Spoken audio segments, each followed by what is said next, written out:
ক্রিকেটের মাঠে এক মুহূর্তের অচেনা বিপদ, হার্ট অ্যাটাকের চাপে মাঠেই প্রাণ হারালেন ঢাকা ক্যাপিটালসের সহকারী কোচ মাহবুব আলী জাকি। 59 বছরের এই অভিজ্ঞ কোচের মৃত্যুতে বাংলাদেশের ক্রিকেট আঙ্গনে নেমে এলো শোকের ছায়া।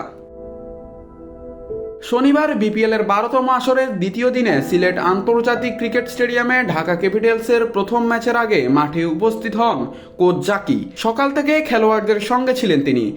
রাজশাহী ওয়ারিয়র্সের বিপক্ষে ম্যাচ শুরুর আগে নির্ধারিত ওয়ার্ম আপ সেশন তদারকি করার সময় হঠাৎ অসুস্থ হয়ে পড়েন তিনি।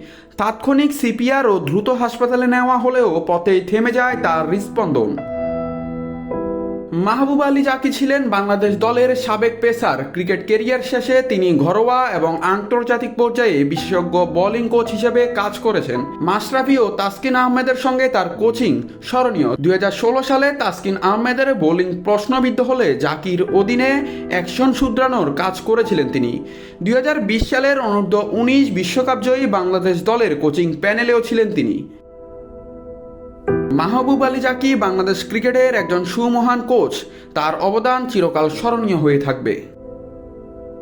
নাত রাহুল, নিউজ না স্পোর্টস।